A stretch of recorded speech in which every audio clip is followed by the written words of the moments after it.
Yeah, it's so.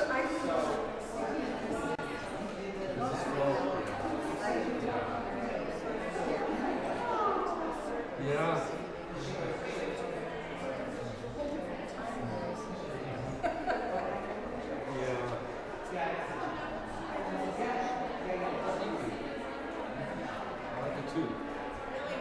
Some of this like a cello. Not all. I do a cello because of chromatic scales.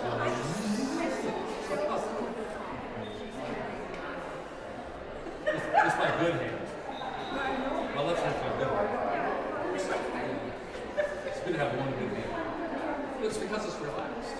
Because it's not strong. This is the strong hand, but the strength causes tension and frees up on me. This is so loose for me.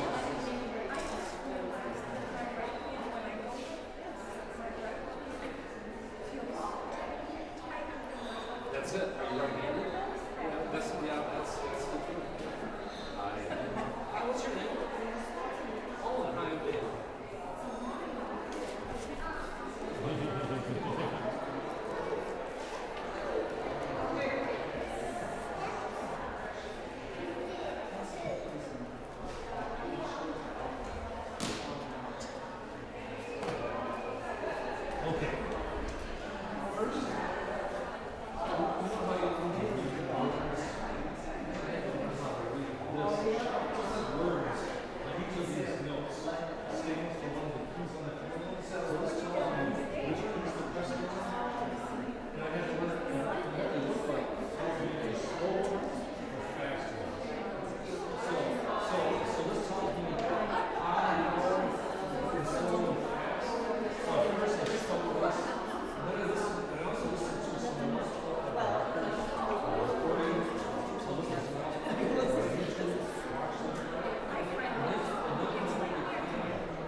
Please join me in a few moments of centering silence.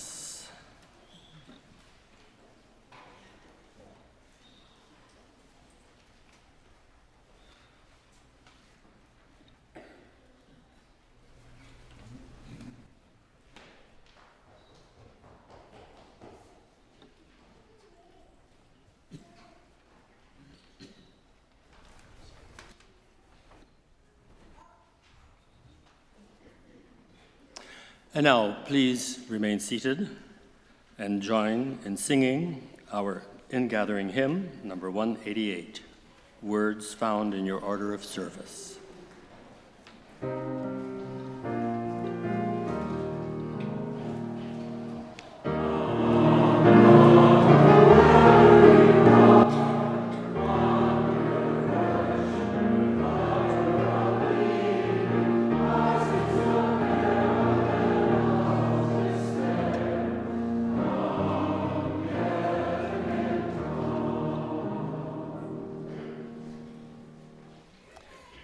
Good morning and welcome to the First Unitarian Universalist Society of Madison. In this community, curious seekers gather to explore spiritual, ethical, and social issues in an accepting and nurturing environment. Unitarian Universalism supports the freedom of conscience of each individual, as together we seek to become a force for good in the world. You know me as Carlos Moser, a decades-long standing and faithful member of this congregation, on behalf of which I wish to extend a special welcome to visitors. We consider ourselves a welcoming congregation, so however you identify yourself and wherever you find yourself on your life's journey, we celebrate your presence among us. We encourage newcomers to stay for our fellowship hour after the service and to visit the library, which is directly across the center doors of this auditorium. Bring your drinks and your questions. You will find members of our staff and lay ministry on hand to welcome you. You may also look for persons holding teal-colored stoneware coffee mugs, FUS members knowledgeable about our faith community who would love to visit with you. And there are many delights to this building and the previous building, which I hope you will be interested in. If we have someone in the congregation who would be willing to be a tour guide, please let me know. And no one seems to wish to take that burden on them. So come again, and you can find out more about our building. We welcome children to stay for the service, but if the child needs to talk or move around, we recommend the Child Haven, just behind you on the left, or the Commons as good places to visit, where you can still hear and see the service. And speaking of noise, please now all go into airplane mode so that you will not disturb your neighbors with your electronic devices.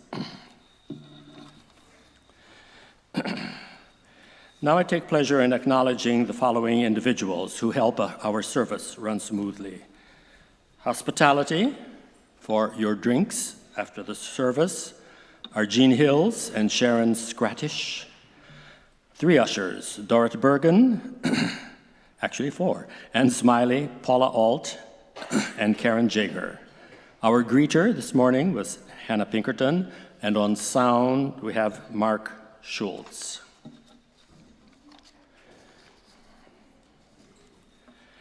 Some announcements. Contemplative gathering for healing and hope.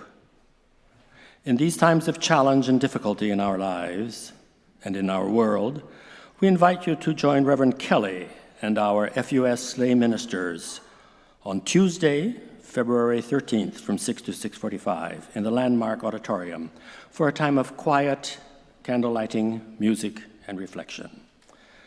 Find a place to be with others to support and nurture your heart and soul. And on a more active note now, I invite Jenna to tell you some more opportunities.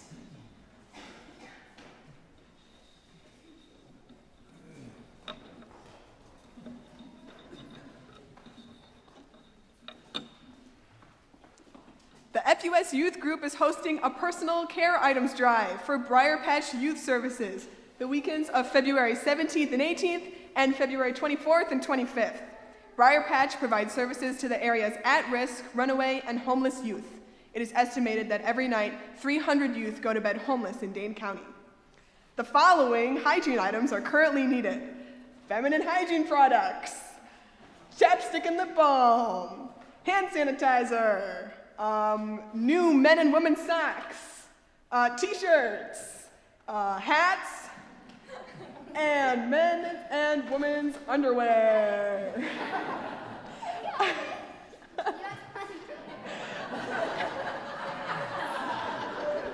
Look for the collection boxes as you enter the building.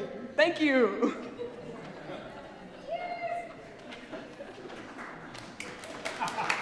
Ravi. Hooray.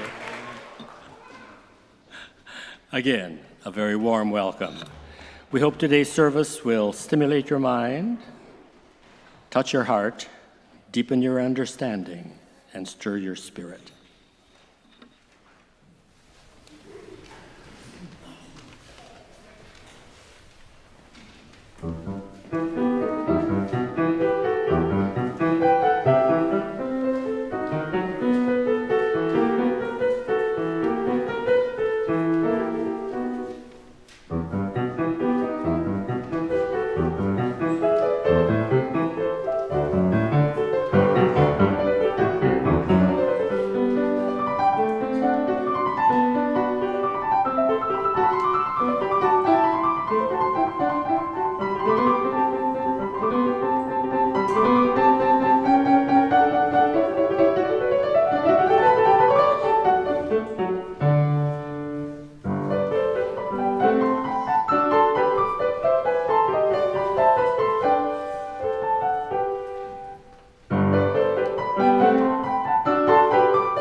This house is for the gathering of nature and human nature. It is a house of friendship, a haven in trouble, and open room for the encouragement of our struggle. It is a house of freedom, guarding the dignity and worth of every person. It offers a platform for free voice, for declaring both in times of security and danger the full and undivided conflict of opinion. It is a house of truth-seeking, where scientists can encourage devotion to their quest, where mystics can abide in the company of searchers. It is a house of art, adorning its celebrations with melodies and handiworks. It is a house of prophecy, outrunning times past and times present in visions of growth and progress. This house is a cradle for our dreams, the workshop of our common endeavor. Please rise now in body or in spirit and join with me in our words of chalice lighting.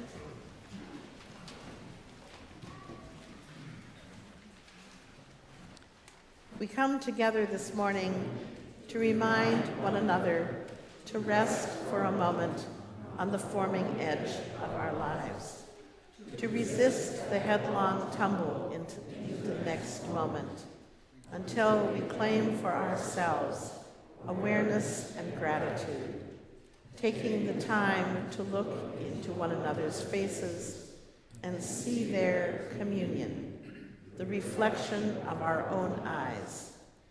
This house of laughter and silence, memory and hope, is hallowed by our presence together. And now take that time to look into one another's eyes and experience that moment of connection.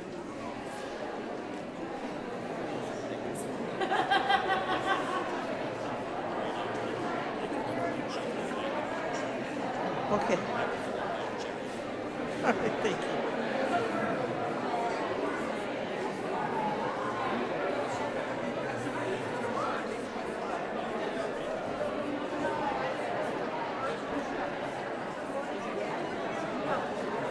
Good morning. Good morning.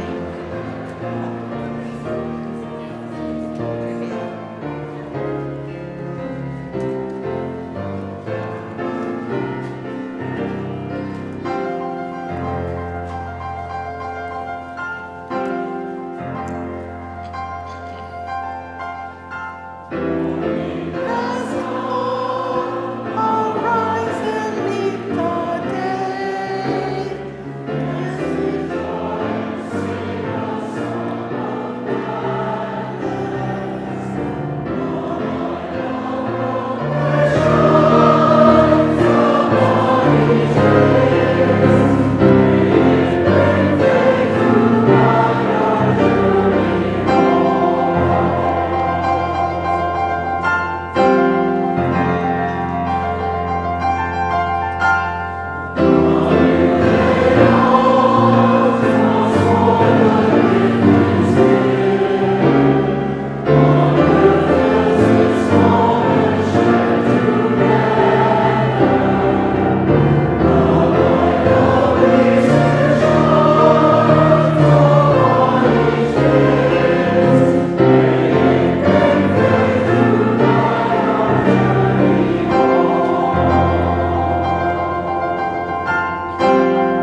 like to invite our children to come forward if you'd like. Oh, here you come. This is good. Hi. Yay.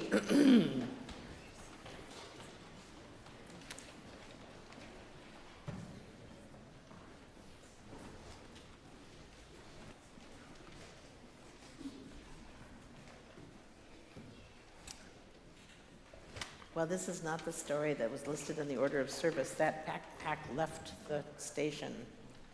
But this is a great story. It's a story called Let's Be Friends Again.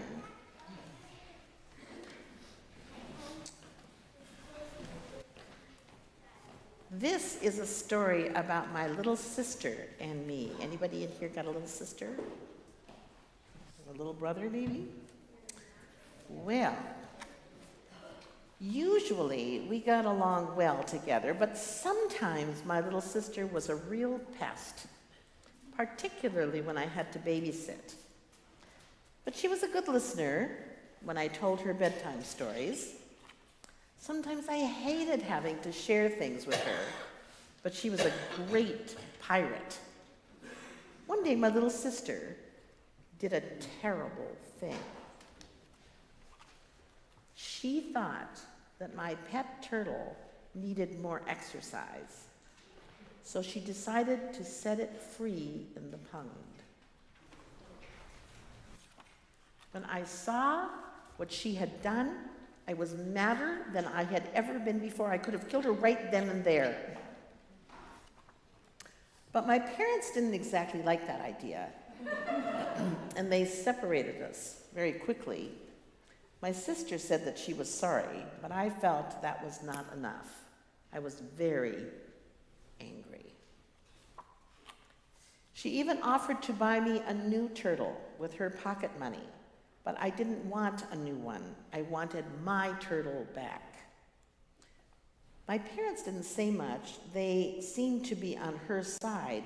I went to my room and I slammed the door as loud as I could. I thought of many ways to punish my little sister, and if you look at the pictures, you see putting her in jail, or wrapping her up in a boa constrictor. I tried to get some sleep, but it didn't work. I began to feel sick. I was convinced I even had a temperature. I was too upset to get out of bed. Meanwhile, my sister was singing and dancing in the garden. She seemed to be having the best time of her life. I was the one who was upset, and my little sister didn't seem to care at all. My turtle was gone. How could she forget all about it so easily? I was mad, mad, mad. I punched my pillows a few times as hard as I could. I let go of an awful scream, and then I felt a lot better. Finally, I knew what I had to do. I got up and put on my shoes, and then I went outside to where my sister was feeding the dog. I said to her, "I'll help you do that." And she smiled.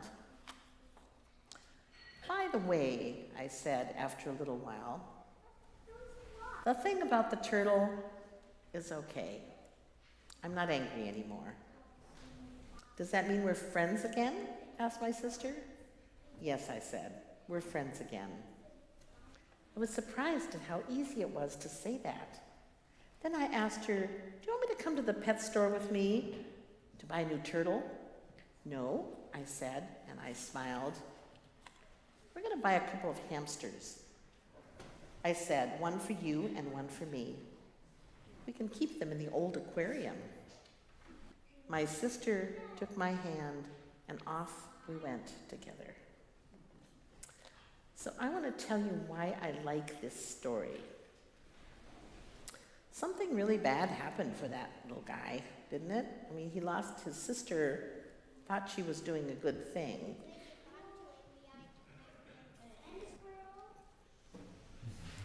And so he was feeling really bad and really angry. And I know that in my life, sometimes when bad things happen, I feel really mad and really angry. And so I really kind of knew what he felt like. But the feelings were really big feels, weren't they? Really, really big feelings. And so instead of doing the things that he thought of at the time when he was feeling really angry, he waited and he found other ways to let his feelings out, and then he was able to be friends again. And sometimes that's the way it works for me. Sometimes when I'm really, really feeling angry, it's good to find some way to deal with those before I do something that I'll be sorry for. So let's now have a little music, and thank you for being here with me. I'm very happy to be here with you, so we'll see you in a little bit.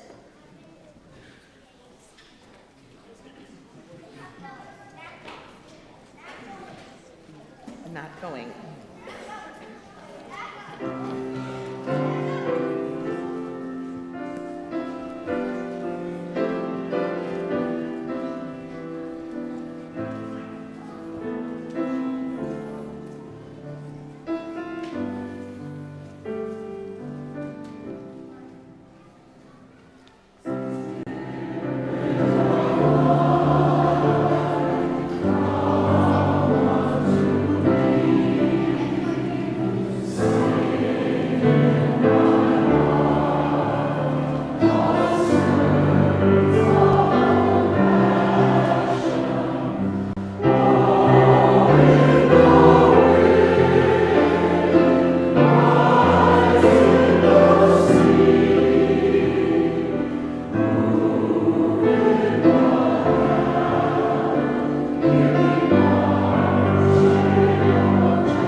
Please be seated. I have two quotations from William Bridges. The first is actually printed on your order of service, but it bears sharing again. Change, he says, is situational. Transition, on the other hand, is psychological. It is not those events, but rather the inner reorientation or self-redefinition that you have to go through in order to incorporate any of those changes into your life. Without a transition, a change is just a rearrangement of the furniture. And the second reading comes from his book, Transition: Making Sense of Life's Changes. He refers in this work to 3 stages in a transition. The first is an ending, the second is a neutral zone, and the third is the new beginning. So here he talks about the neutral zone. The neutral zone is the time when the real business of transition takes place. It is a time when the inner reorientation and realignment are occurring, a time when we are making the all but imperceptible shift from one season of life to another. Although such shifts can occur without an ending, and although they cannot bear fruit without a new beginning, it is the neutral zone that the real work of transformation takes place. Looking back, people often say that everything happened back then, even though at that time I didn't know what was going on. Also, in retrospect, they will tell you that it was in the neutral zone, though they usually lack a name for it, that they felt not only least sure, what was going to happen, but also most who they really were. Or they will tell you that these things, if they have a way of making sense of what they are, feeling and doing during the time, is an in-between time. That is why it is such a misfortune that so few people can make sense out of the lostness and confusion that they encounter when they have passed through those processes that start with disengagement, dismantling, and disidentification. Without a key to that state, the resulting disorientation is viewed as no more than confusion. And confused people imagine that they need to be straightened out or fixed. Without such a key, people in transition are like Alice at the bottom of the rabbit hole, muttering, "It'll be no use their putting their heads down and saying, 'Come up against, dear.'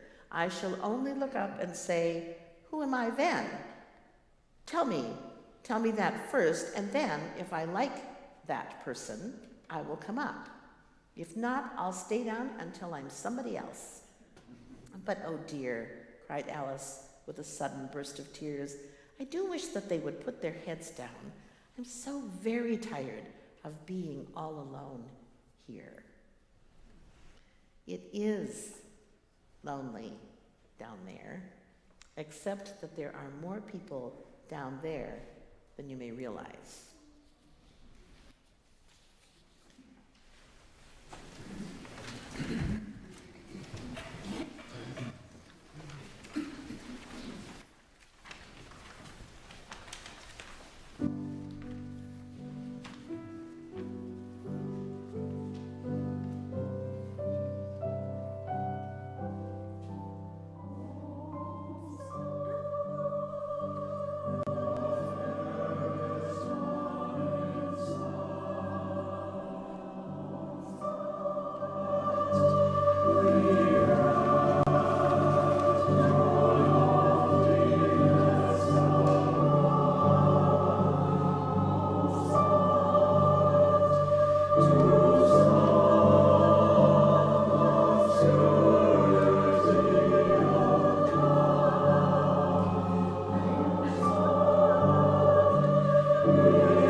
Thank you.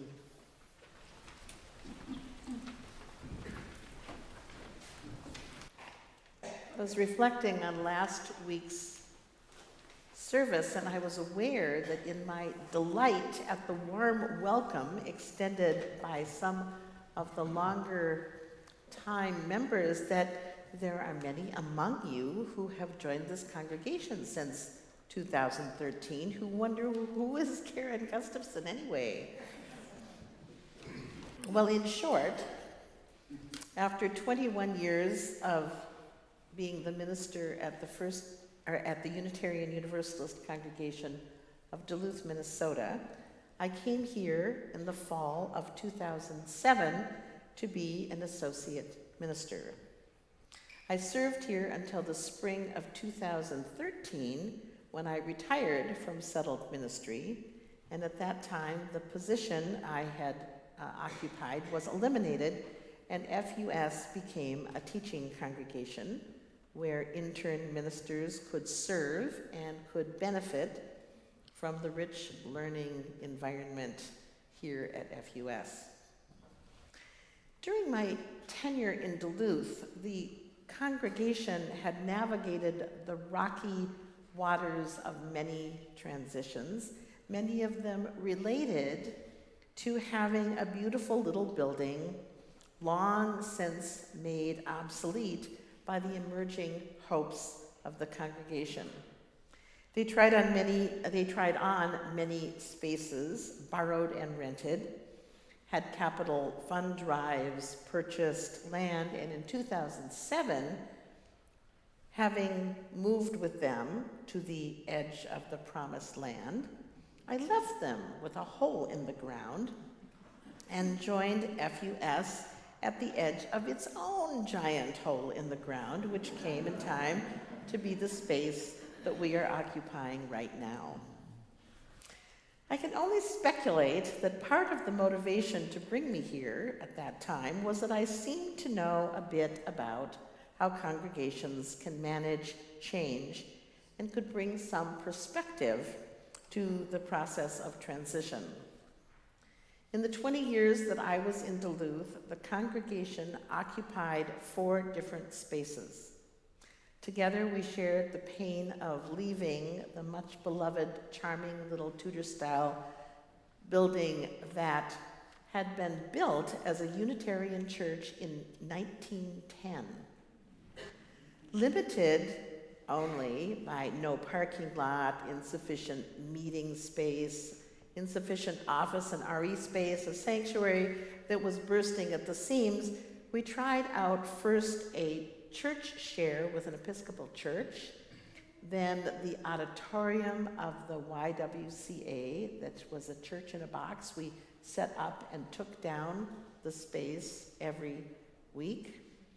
a Methodist church that was left by a merger of two churches, and finally to the beautiful new building constructed after my departure, and at about the same time as this addition to the Frank Lloyd Wright Meeting House.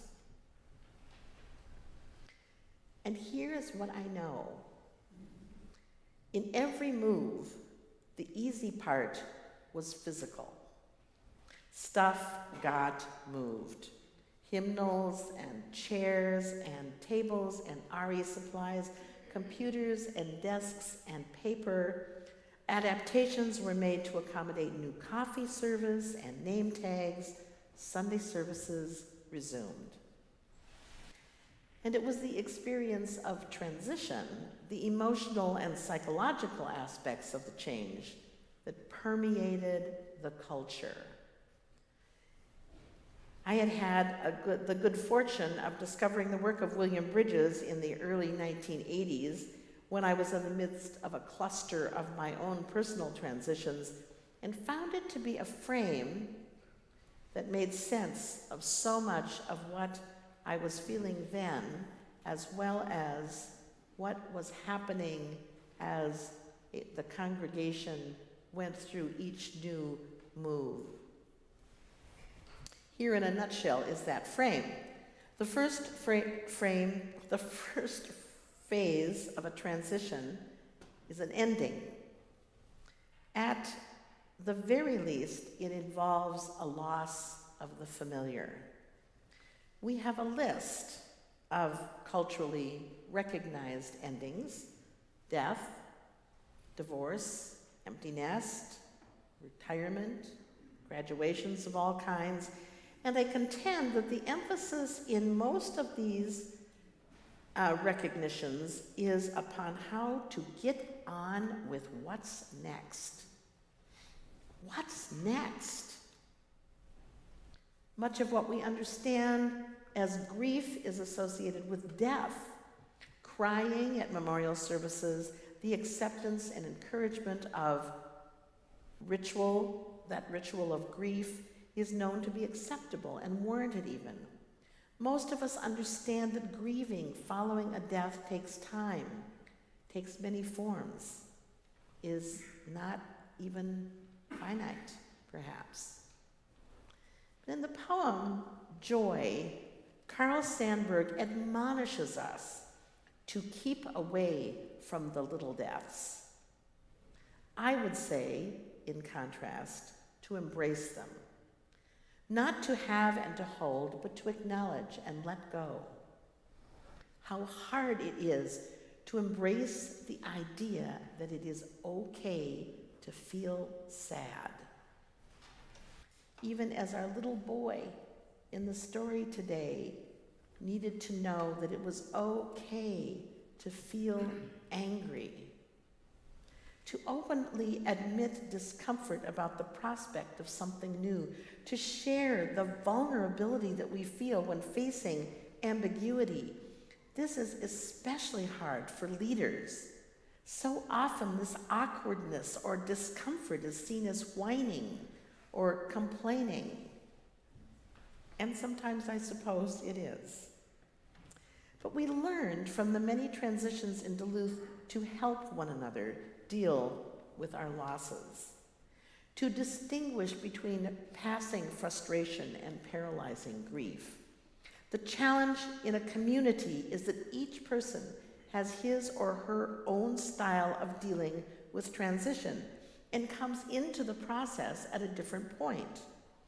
For one who had for decades adapted to the lack of parking by coming early or planning for a 3-block hike, the idea that parking would be a factor that would lead to moving to a new space seemed outrageous. For those who resisted coming for years because they could not find a parking place, the idea of the move seemed completely self-evident. When the distant Parkers mourned the loss of the pretty and intimate worship space, the newcomers looked forward to both better parking and more spacious worship.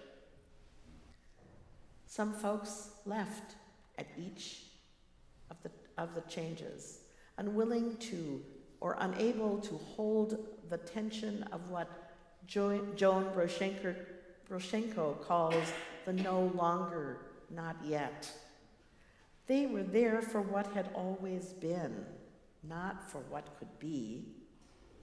Many stayed, and new ones came, drawn by the excitement generated by the possibility of newness itself that is fully present in that second phase of the transition, the in-between time when the old is gone but the new isn't fully operational. Bridges, as we heard earlier, calls this the neutral zone. It's when the critical psychological realignment and repatterning takes place. This phase, acknowledged or not, is critical in the healthy move towards new beginnings, which is the final stage in the transition process. The neutral zone is what I have come to understand and actually refer to sometimes as the crabby phase.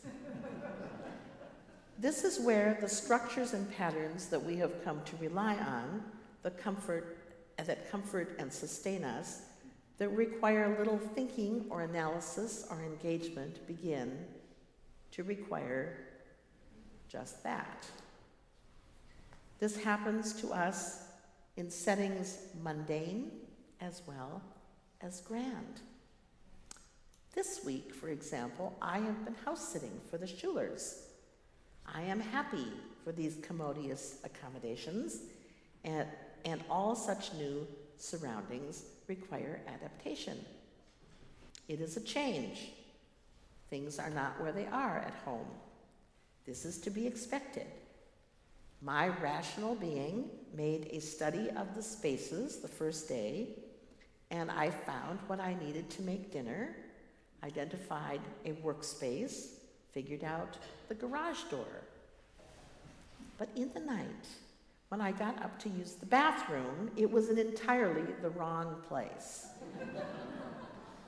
I figured it out, of course, but I found myself to be disproportionately frustrated and angry. I missed my husband, I missed my own bed. 11 days away from home started to feel like a terrible idea. I went back to bed and went to sleep, and in the morning, returned to sanity, welcomed the day, forgave the architect, who had in fact positioned the bathroom in exactly the right place. So what? Am I losing my grip? Not at all. What I recognized here was that neutral zone kind of feeling.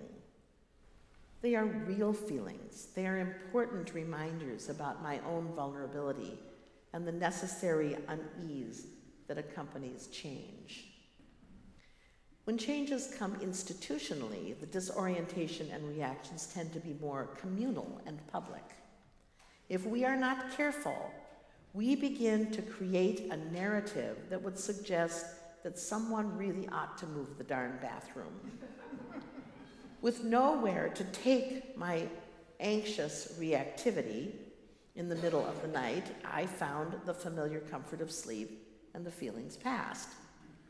Had I shared those feelings with an also anxious other or others, anxious not even about the bathroom, but about the location of the vacuum cleaner or the operation of the washing machine, I can imagine a full-on reorganization of the household before breakfast. It's what we do when we combine our anxiety. Anxiety often begets reactivity. This is where Bridges reminds us not to confuse a reaction to an ending with a new beginning, which is that third stage in the process. The neutral zone is that time when we get to act or create or question without permanent consequences. When we get to examine ourselves for signs of apathy or complacency, where we get to miss what has been lost and live in a space that is at once uncomfortable and filled with possibility and challenge. It is a place at best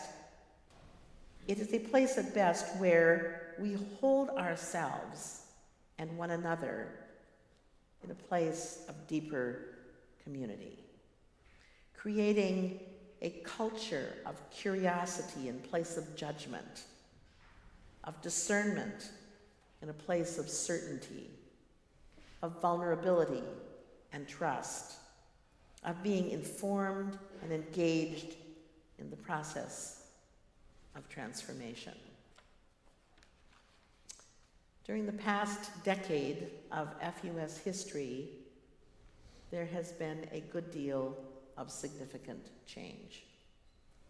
In the 10 years prior to my start here, the start of my tenure here, a careful discernment process culminated in a major capital campaign and a completed plan calling for significant renovation of the Frank Lloyd Wright Meeting House and the construction of the Atrium Auditorium.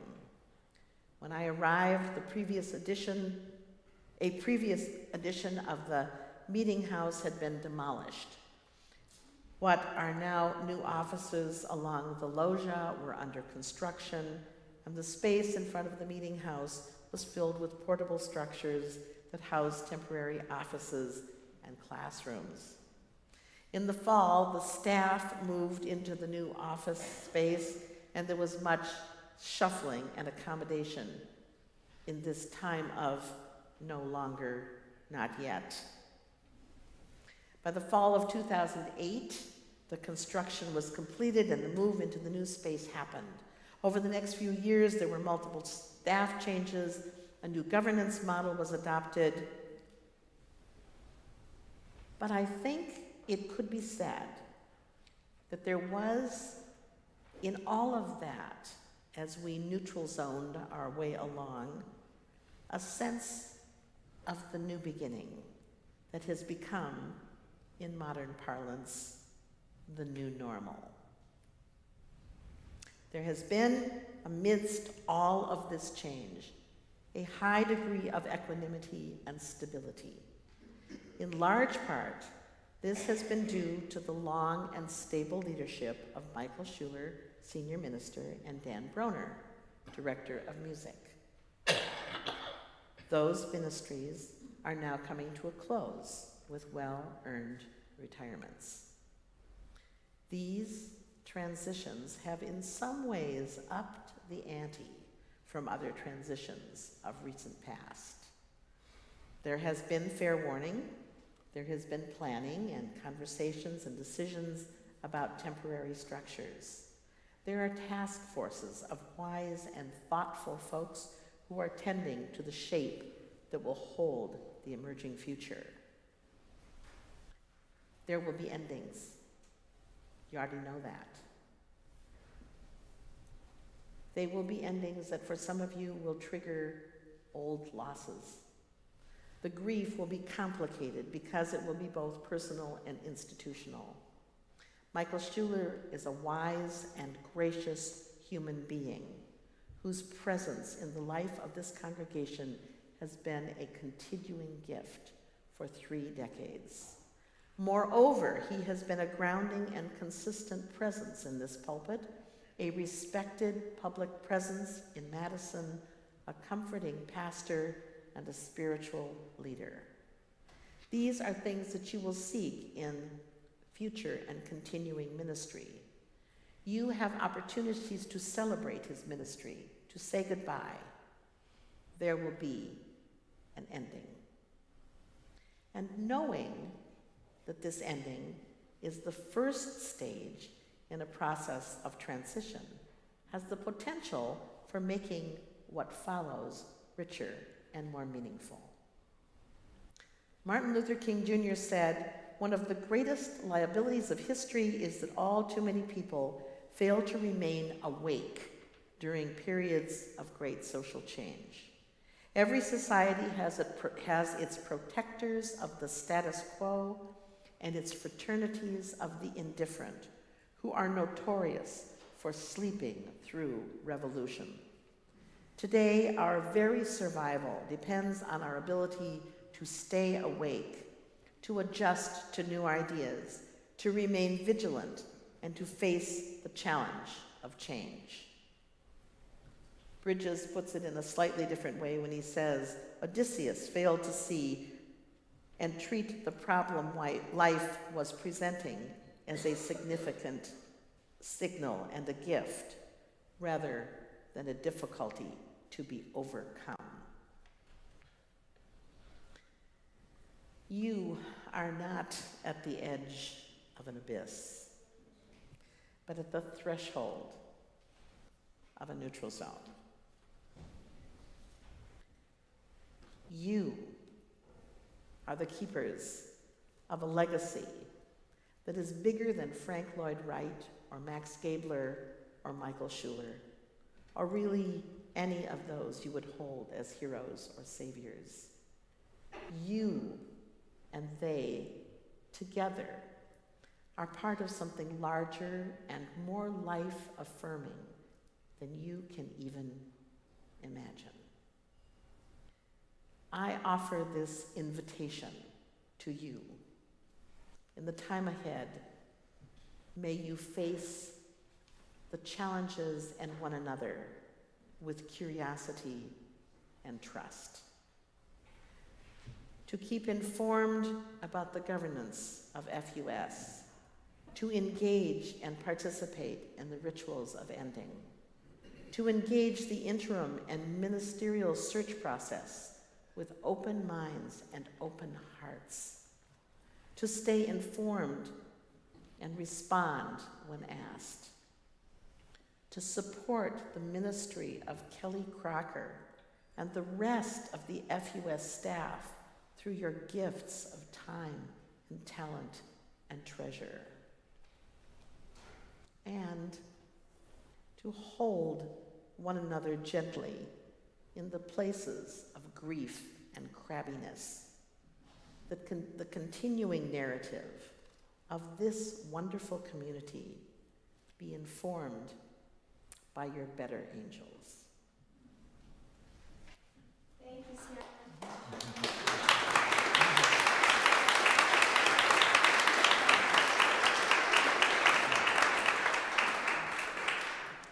We will continue our service now with the receiving of gifts. It is through our gifts that we support the work of this beloved community.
gather each week a community of memory and hope.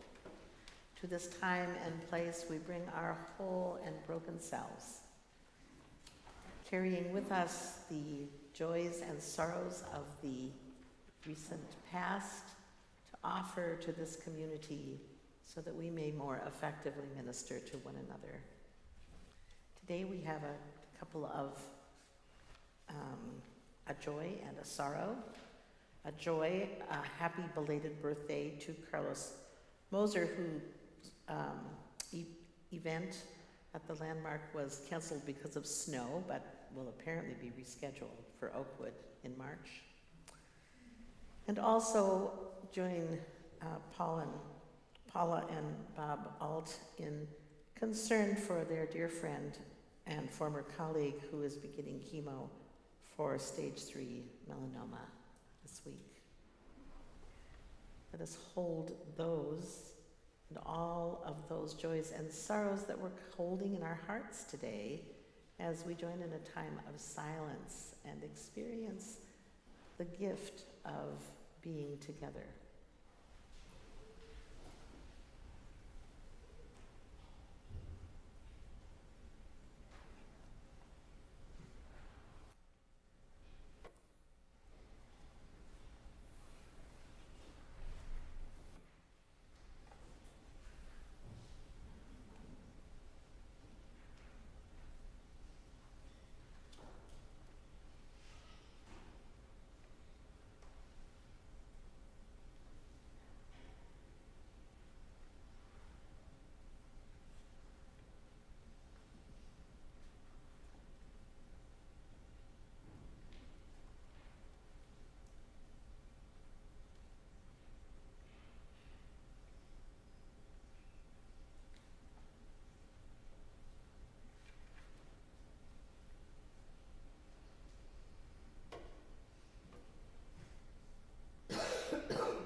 Through our interconnections, may our joys be expanded and our burdens lightened.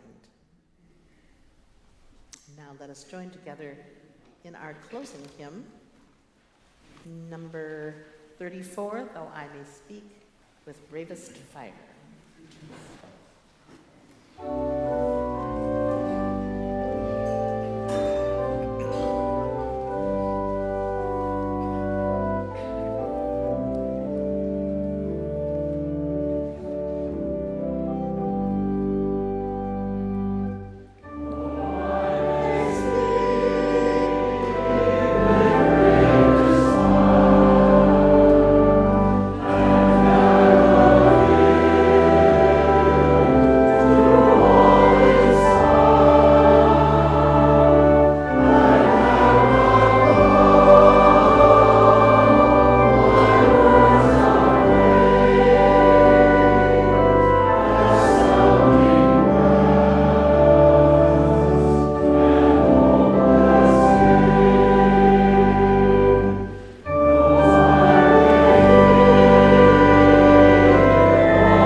For our closing words and our postlude. We receive fragments of holiness, glimpses of eternity, brief moments of insight. Let us gather them into the up for the precious gifts that they are, and renewed by their grace, move boldly into the unknown. Go in peace.